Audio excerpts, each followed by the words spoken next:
Tonight, President Bola Ahmed Tinubu swears in new head of service as Folashade Yemi Esan bows out.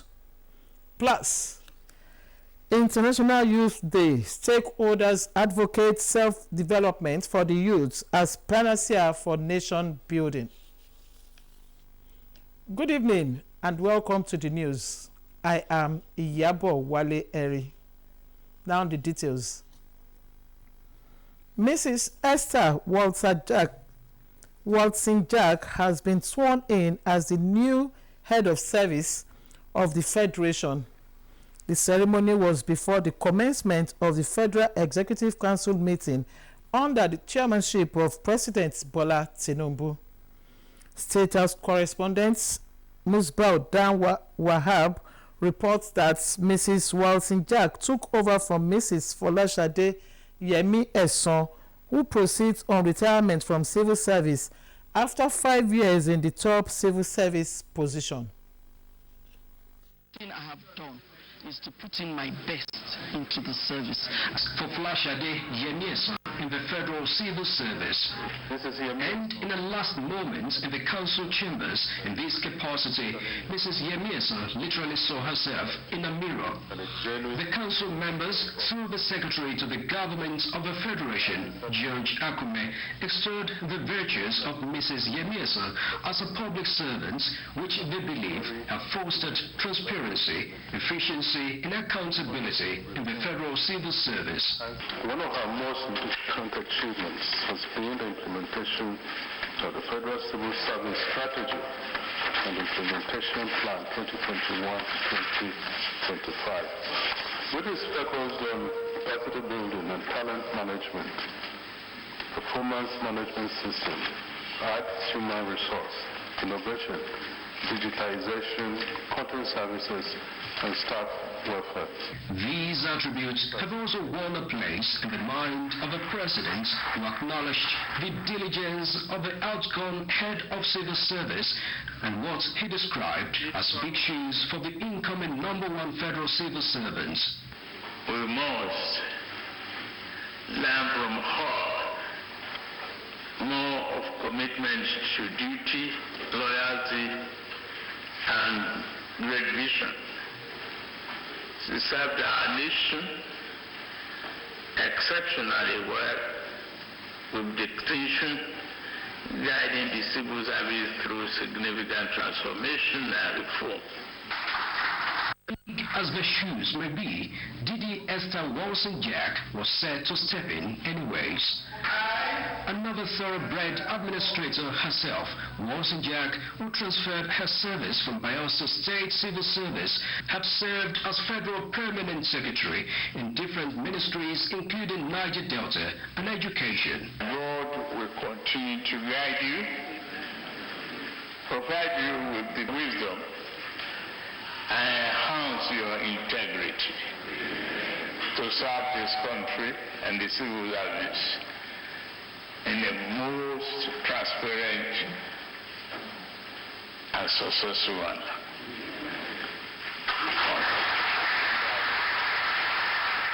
I'm looking forward to building on the existing reforms in a way that will bring in innovation and creativity so that the civil service bureaucracy can be more effective and more efficient to deliver on the renewed hope agenda. Didi Esther Walton Jack, born in 1966 from Bayelsa State, is now the 21st head of civil service of the Federation, a 5th woman in this capacity. From the State House, Musbao Dan Wahab, NTA News. Congratulations to the new head of service of the Federation. Moving on. In a modern-day society, youths are expected to develop themselves to be self-reliant so as to contribute to nation building. To achieve this, the family, government, religious organizations, and others have significant roles to play in terms of mentorship and youth development. Hakim Jimo tells us more. Youths, they say, are the leaders of tomorrow. It is therefore important to nurture and mentor them ahead of future leadership position. How prepared are the youths of today ahead of the future challenges? Let's find out. And hand to hand is the devil's workshop, so goes the popular adage. It is no longer news that youths across the country embarked on nationwide protest. What is new is the way forward on how to prevent future reoccurrence. When we create employment through this type of model, farms, give all the basic amenities there, and everybody will one way or the other be employed. If the welfare is well taken care of, all those things itemized there will have covered everything, whether health, whether education, name it. Despite the fact that the protest was marked in Abeokuta, the Ogun State capital, stakeholders believe that some of the youths are idle and therefore advocate that they should be positively engaged. To mitigate acts of juvenile delinquencies in the country, elder statesmen acknowledge that technocrats and political leaders have greater roles to play in mentoring and nurturing youths. Nurturing should be from their wards to local government before it comes to state and national. So nurturing them is what their leaders in their respective places tell them what to do. So the technocrats have to formulate a very good policy that will be able to sustain youth development. While blaming the family and the society for youth restiveness, religious leaders say proper mentoring from the cradle is the way to go, and therefore appeal to the youths to shun acts of violence. Our mothers, do they have time for their children, for their baby? No. At times, it is difficult for the baby, for the child to recognize the father. It can lead to death. An untimely death is not what you have been praying for. Please don't participate. Stakeholders unanimously suggest adequate sensitization of the youths on the need to embrace dialogue rather than engaging themselves in acts capable of causing violence in the society. In Abeokuta, Akim Jimo, NTA News. Still on the Youth Day celebration, the Speaker of the House of Representatives, Tajuddin Abbas, restates the commitment of the Green Chamber to empowering young Nigerians as the world marks the International Youth Day. Speaker Abbas, while congratulating Nigerian youth on this day, says the 10th House, under his leadership, has prioritized youth-oriented legislation and will continue to give issues affecting the Nigerian youth the utmost attention they deserve. The Speaker urged the youth to remain patriotic, law-abiding, and optimistic about Nigerians' progress and economic development. The need for a functional national information policy that will enshrine strategic communication in conflict prevention and management has re-echoed on Good Morning Nigeria. Communication experts are emphatic that empathy, trust, truth, and credibility play key roles in reaching out to aggrieved persons. Lydia Sampson reports. The world is in transition, and the guests are categorical that leaders must transition from a one-cap-fits-all communication to strategic audience segmentation with specific messages. The strategic communicator by now should know the possible areas of conflict, possible areas of misunderstanding, even possible areas of misinformation and disinformation, and then anticipate the parties that play in such areas, and then design a way to play the game so that they will not be ahead of him. Once they are ahead of you, you are reacting.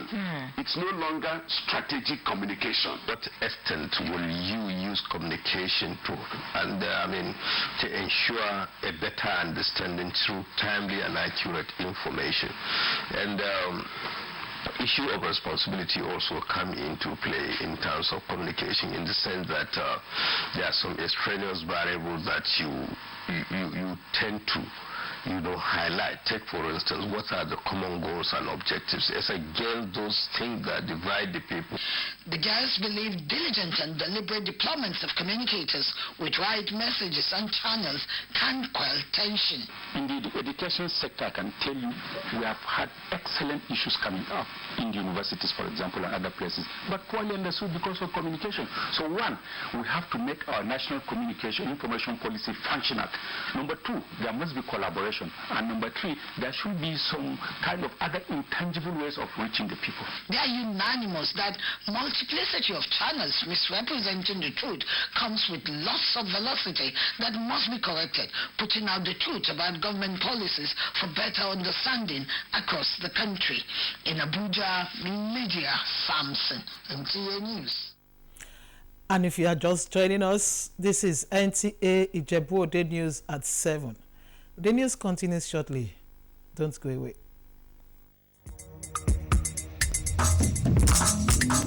Ààrẹ gómìnà Ọbaládé àgbà ọ̀dọ́ àtọmọdé jákèjádò àti gbèdé NTA Ijebu ode. Ààrẹ gómìnà Ọbaládé àgbà ọ̀dọ́ àtọmọdé jákèjádò àti gbèdé NTA Ijebu ode. Your heritage station, we are the light of nation and the light of generation. NTA Ijebu ode. Your heritage station, we are the light of nation and the light of generation. NTA Ijebu ode. NTA Ijebu ode.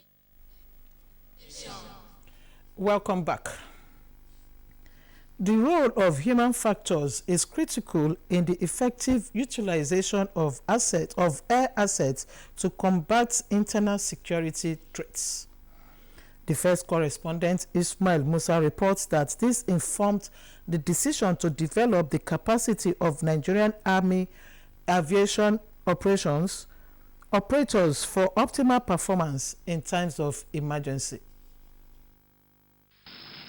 In the modern warfare, air assets are critical in ensuring rapid response to security threats. Aviation profession operates in an environment where precision. To this end, the Nigerian Army is developing aviation professionals to operate in line with global best practices, with emphasis on improving human performance and behavior during emergency response. Understanding how stress, fatigue, communication, and teamwork impact decision-making during emergencies is crucial. It is this understanding that will enable us to refine our procedures, train our personnel more efficiently, and ultimately ensure the highest standard of safety. This workshop is just one of those training activities that is aimed to build the capacity of all those who operate in Nigerian Army aviation, from the pilots to the engineers to the ground traffic controllers and all other personnel here. So this training will actually build their capacity, and at the end of the day we will see better outputs. The workshop will also boost operational synergy among the different components of the armed forces. In Abuja, Ismail Musa, NTA News. Senator Solomon Olamilekan Adeola Yayi, representing Ogun West Senatorial District and Chairman, Senate Committee on Appropriations, has expressed heartfelt appreciation on dignitaries, constituents, and well-wishers who celebrated his 55th birthday with congratulatory messages, felicitations, and gifts. In a statement, Senator and Aremo of Yewaland Solomon Olamilekan Adeola Yayi said he was overwhelmed with gratitude and profound humility as he acknowledged the effusive gestures from President Bola Ahmed Tinubu, Vice President Kashim Shettima, Senate President Godswill Akpabio, Speaker Tajuddin Abbas, distinguished senators, honorable members, state governors, ministers, heads of agencies, captains of industry, traditional rulers, esteemed constituents, and the good people of Ogun State. The senator added that the benevolent gestures of prominent Nigerians filled his heart with unbridged joy, reaffirming his dedication to serving our great nation and Ogun State. The celebrant also prayed that may God grant our collective efforts to elevate our nation and usher in prosperity for the people's success. Now, sports.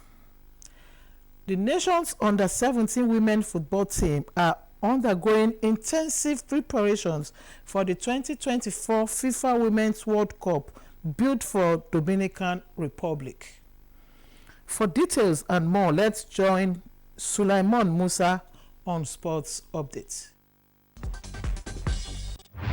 Following Team Nigeria not securing a single medal at the just concluded 2024 Paris Olympic Games, Sport Minister Senator John Eno said he has declared a reamendment of the constitutions governing Nigeria's sport federations in preparation for the imminent elections. He said the push for reform is aimed at ensuring right leaders' quality for improved international and national performance. Meanwhile, some sport enthusiasts have commended Coach Rena Wakama for the feat of being named Best Women Coach of the Olympics in Paris. They urge her to redouble her efforts in ensuring women basketball in Nigeria get to its peak. Coach Wakama led African champions, the Tigers, to a quarter-final exit after losing narrowly to the eventual gold medalist, the United States of America. Where she based, she critically studied other countries, US, Australia, Canada, those countries that are exposing their athletes. She brought out what she has to give our athletes. We are expecting more from her, and we also want the government to support her, especially the females. We are trying to put our best when it comes to sports. Away from the Olympics, ahead of the FIFA Under-17 Women's World Cup in the Dominican Republic, Nigeria's Flamingo will begin their preparation in Abuja this week. The Flamingos are aiming to surpass their previous third-place record in the FIFA biannual tournament, which starts from 16 October to 3rd November this year. I don't see any reason why we will not improve better than what we did in the last World Cup. Nobody actually gave them a chance because of the previous record of the Under-17 guests. We have never played beyond the quarter-final before. Last one, we were now able to play in the semi-final. This time now, we are playing in the final. Although it's not automatic, it's about preparation. And finally, Nigeria champions, Edo Queens, began their campaign in the Wafubi region of the CAF Women Champions League qualifier on a good note on Sunday evening. After 30 minutes of first battle, MMSN gave Edo Queens the anticipated lead in the 35th minute before Suliat Abedin made it 2-0 in the 45th minute from the penalty spot. The Nigerian side resumed the second half with a better performance and scored 3 goals to ensure a comprehensive 5-0 win to top their group.